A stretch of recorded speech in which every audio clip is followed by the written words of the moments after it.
Welcome with my guest, Joan Chadbourne, who has written a fabulous book, Healing Conversations Now. I'm going to make sure you can see that beautiful cover. And it was co-written with Tony Silbert, but I have the author, Joan herself, with me today, and I'm so excited to talk with you, Joan, about healing conversations because this is something that so many of us are not really willing to dive deep into about how to really get to the healing underneath. So, welcome and tell me, let's just start at the beginning. What is a healing conversation? A healing conversation is one where, particularly the person who is initiating it, is really their whole intention is to reach out to the other person, to understand and connect with the other person. And there are many forms of them, but we describe a specific form in the book. Okay, so tell me about that. But the one in the book is really a conversation where there's an initiator and we call them a storyteller because we ask questions about stories. Because when we tell a story, there's so much more involved than when we just give a yes or no or whatever answer. So a healing conversation has three places you want to get started. One is you really want to be curious about the other person. And so often we make assumptions and like, well, I know them. I've known them forever. And, we don't really know all the layers of them.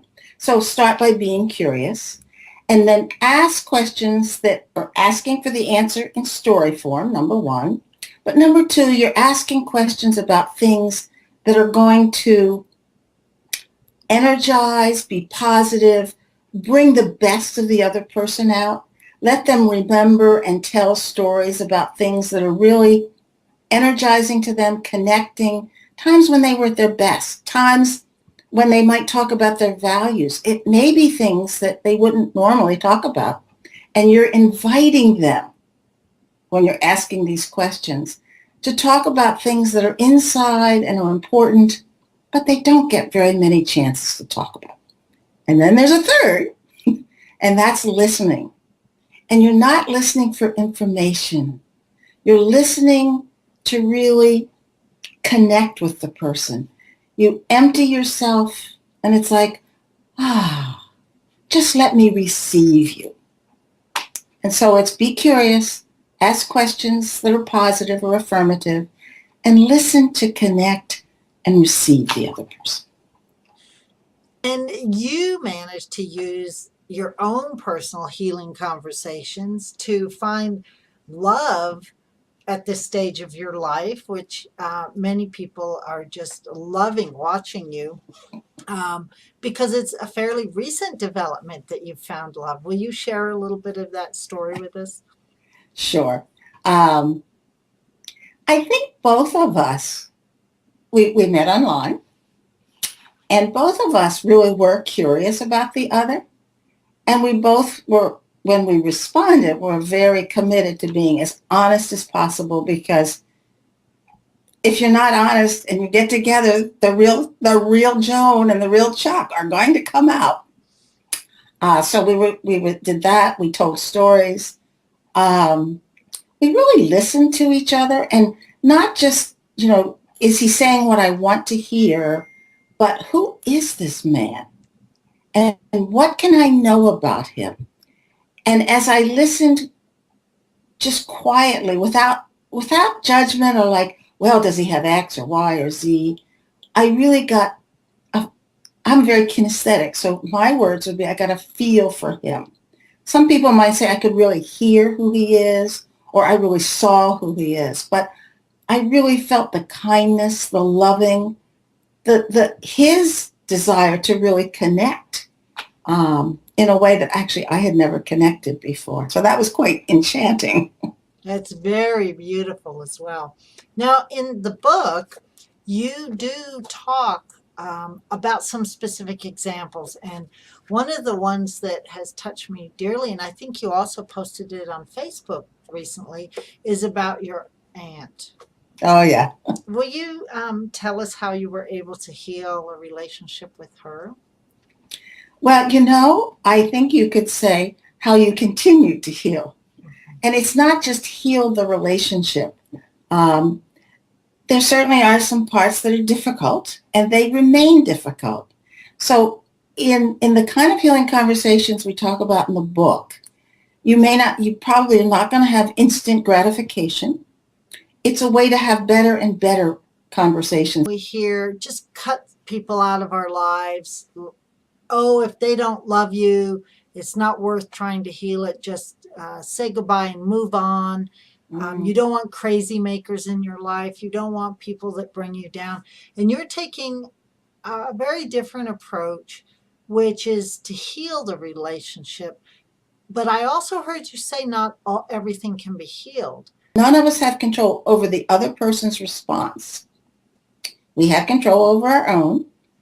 And it's easy for me to guide the conversation because I'm the one asking questions. I mean, we all want better relationships, but really I hear you talking about deep, authentic connection. These are really the stages of preparation, is to be curious, realize you don't really know as much about the person as you might think, and there's always more. The second one is your job is to ask questions. But these are affirmative, appreciative questions that will elicit stories that will excite the person. And by doing that, you bring positive emotions to the person and to you listening. And so there you're building a bridge. That's what the question of the stories are about. It's building a bridge of connection. And then to really make sure the bridge is working is the listening. And to be that receptive presence without judging, just listening to know that person better and to connect with them. I love that. And in the book, let me just grab it here. I know that you talk about the kinds of questions. Do you have an example of types of questions that we could start with? Like how do we just put together questions? Give me an example. Good question on your part. I think we tend to start with more superficial, easy questions. You might talk about, especially if you're talking with an elder, you might talk about, well, what were some of the things from your childhood that were just delights as you think about them? Tell me a story about a time when you just were so happy, or a time when you were doing something that you absolutely loved. Now, if you're maybe having a conversation with someone who you just want to get to know better, you might talk about, well, tell me one of the things in your life that absolutely delights you, that when you do it, you feel better than any other time. And what is it about doing that makes you feel so good? Oh, wow. So you're bringing up positive emotions, basically. Right. None of that was about your wounded childhood or all the bad things that happened to you, or right. It's all about finding a place to come together and maybe some joy. The other thing I notice is they're not like yes, no questions. These are deep. I have to think about how I'm going to respond and take a minute to actually probably tap back into that feeling so I can respond with the depth that you're asking with. People can respond at any level they want, but when they're telling the story, all of them will get involved in it. And if they're telling a story of something positive, they'll get energized. And it's about raising the energy and the vibration. And once that's raised, it's really easy to connect. Book is Healing Conversations Now, Enhance Relationships with Elders and Dying Loved Ones. That's the focus of this book. I happen to know, Joan, that you work with people in all stages of life and all ages, but you did focus on elderly and dying in this book.